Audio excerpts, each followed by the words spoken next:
Hello, hello, hello. তো কেমন আছো তোমরা সবাই? Welcome to a new blog.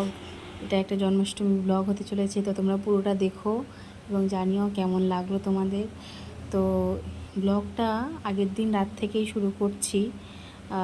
তার একটা কারণও আছে। ভেবেছিলাম সকাল থেকে শুরু করব, কিন্তু হুট করে মনে হলো যে গোপালের জন্য একটু কেক বানাবো। তো এখানে আমি রেডি হয়ে গেছি, বেরোবো। হাজব্যান্ডকে জোর করে নিয়ে বেরোচ্ছি। ওর ছুটি ছিল, ছুটির দিন বেরোতে চায় না, তাও নিয়ে বেরোচ্ছি। বাইরে বৃষ্টি হচ্ছে, বৃষ্টির মধ্যে বেরিয়ে পড়লাম ছাতা নিয়ে বাইরে করে বসে। তো কিছু জিনিস ছিল বাড়িতে আছে, আর কিছু জিনিস লাগবে, তো তার জন্য বেরিয়েছি বসিরহাটে। তো এখানে মোড় বলে যে শপিং মল সব আছে, সেখানে এসেছিলাম। তো সেখানে এসে আমি সব জিনিস পাইনি, তো তার জন্য এখান থেকে ঘুরে ঘুরে দেখছি আমি সব জিনিস পাই কিনা। তো শেষমেশ আমি পাইও নি খুঁজে। তো এখান থেকে বেরিয়ে শেষে গেলাম আমি নর্মাল যে দোকানে থেকে আমরা জিনিসপত্র কিনি সেখানে।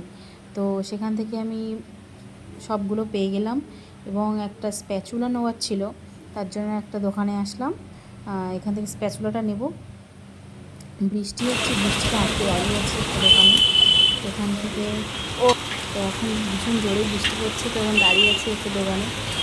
তো এই পাশের দোকানেই, এখানে দোকানে তালের বড়া বিক্রি হচ্ছে, তাই আমি আর আমার হাজব্যান্ডকে কথা বলছিলাম তালের বড়াটা দেখে আর কি।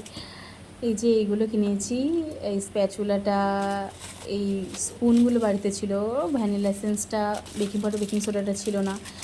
আর এই কালো কালারের যে এটা ওটা অনেক দিন আগেই ফ্লিপকার্ট থেকে নিয়েছিলাম, ফ্লিপকার্ট কয়েন দিয়ে। তো এখানে মেয়েদের সঙ্গে একটু খেলছিলাম। বাড়ি এসে অনেকক্ষণ ছিল না আমার কাছে, ওই জন্য আমাকে দেখে আর ছাড়ছে না। আর এখানেই গোপালের বাসনপত্রগুলো বার করা হয়েছে, ওগুলো মেজে নেওয়া হচ্ছে।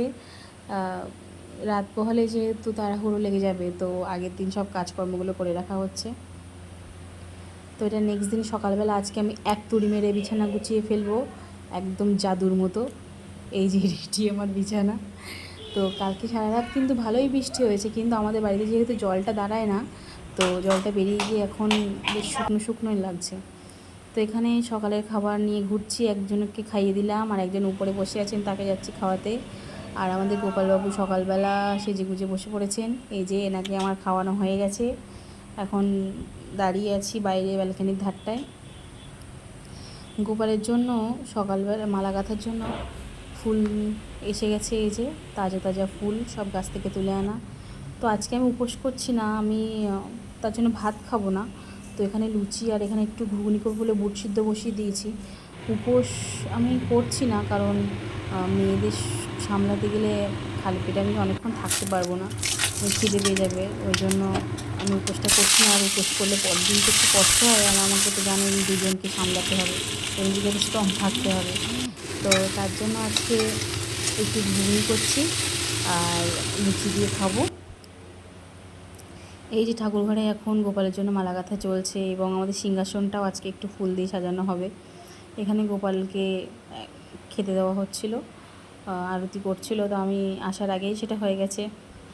আমার মেয়েরা সকালবেলা ঘুমিয়ে পড়েছিল খেয়ে দিয়ে, তো এখন ঘুম থেকে উঠে চান দান করে জামা কাপড় পরে এখন ঠাকুরঘরে যাচ্ছে। এখন এখানে একজন ঠাকুরঘর সাজিয়ে দিচ্ছে আমাদের ছোট্ট মেয়ে। তো এখানে এসেই তো দুষ্টুমি ওদের শুরু হয়ে গেল, সেটা তো বলার কিছু নয়, সামলানো যায় না, দেখেই বুঝতে পারো যে দোষী হয়েছে। এখন এখন নিজেরা চলাফেরা করতে পারছে, আর এক জায়গায় তো থাকেই না, সামলানোর জন্য 2-3 জন দরকার। তো এখন তুলসী গাছে মালা দেওয়া হচ্ছে, জল দেওয়া হচ্ছে, এবং তুলসী মঞ্চটা পরিক্রমা করা হবে। তো এখানে তাই আমরা সবাই একজন এক জায়গায় এসেছি, এবং আমার মেয়ে শঙ্খ বাজানো কোনো দিন দেখেনি, আজকে দেখছে, দেখে অবাক দৃষ্টিতে দেখছে যে কী হচ্ছে বিষয়টা, মানে অনেকক্ষণ থেকেই দেখছে। তো এখন তুলসী মঞ্চটা পরিক্রম করব, তারপরে দেখা করছি।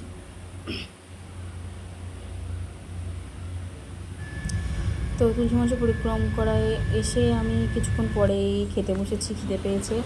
তো এখন বিকালবেলা মেয়েদেরকে ঘুম পাড়িয়ে দিয়ে এসেছি, হাজব্যান্ডকে বলেছি দোলনায় ঘুমাচ্ছে তো দোল দিতে। তো আমি এখানে গোপালের জন্য কেক বানানো শুরু করে দিয়েছি। আজকে ফার্স্ট টাইম আমি কেক বানাচ্ছি, খুব ভয় ভয় ছিলাম যে কেকটা কেমন হবে কেমন হবে। তো বলছিলাম গোপাল দেখো কেকটা যেন ভালো হয়। তো কেকটা সত্যিই ভালো হয়েছিল।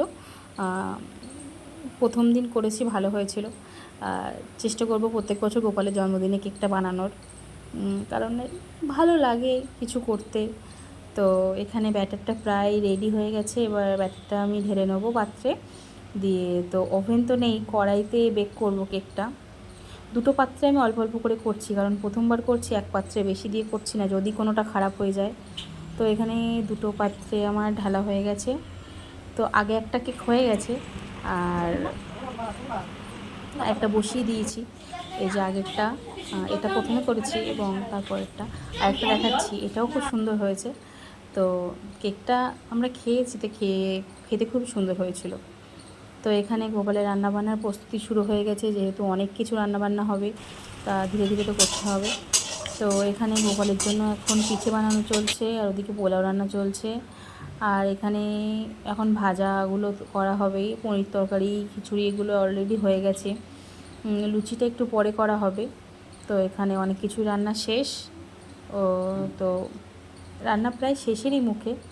ওম নমো ভগবতে তো এখন বাসুদেবায় রাত নমঃ। 12টা বেজে গেছে, ওম নমো গোপালকে এখন ভগবতে স্নান বাসুদেবায় করানো নমঃ। হচ্ছে। এরপরে আর ওম বেশি নমো ভিডিও ভগবতে করা বাসুদেবায় হয়নি, নমঃ। কারণ আমি ছিলাম না, ওরাই করছিল, আমি মেয়েদেরকে ওম নিয়ে নমো ভগবতে ছিলাম। বাসুদেবায় তো নমঃ। ওম নমো ভগবতে বাসুদেবায় তোমরা নমঃ। ব্লগটা দেখো, ওম জানিও নমো কেমন ভগবতে হয়েছে। বাসুদেবায় নমঃ। এবং আচ্ছা এর পরদিন আমরা নন্দোৎসবটাও পালন করেছি, তার ব্লগটাও পরবর্তীতে আসছে। তো এই যে গোপালের ভোগ এখানে সাজিয়ে দেওয়া হয়েছে। গোপালের বাকি ভিডিওগুলো করা হয়নি, তো ঠিক আছে, এটা দিয়ে চালিয়ে দিই। তো তোমরা দেখো এবং জানিও কেমন হয়েছে, এবং ভালো লাগলে ব্লগটিতে একটি লাইক দিও, যাতে আমার উৎসাহটা একটু বাড়ে। তো টাটা, জয় গোপাল, জয় রাধে গোবিন্দ, রাধে রাধে। তোমরা সবাই ভালো থেকো, গোপাল সবার মঙ্গল করুক। তোমাদের গোপালের ছবিগুলো কমেন্ট বক্সে দিও।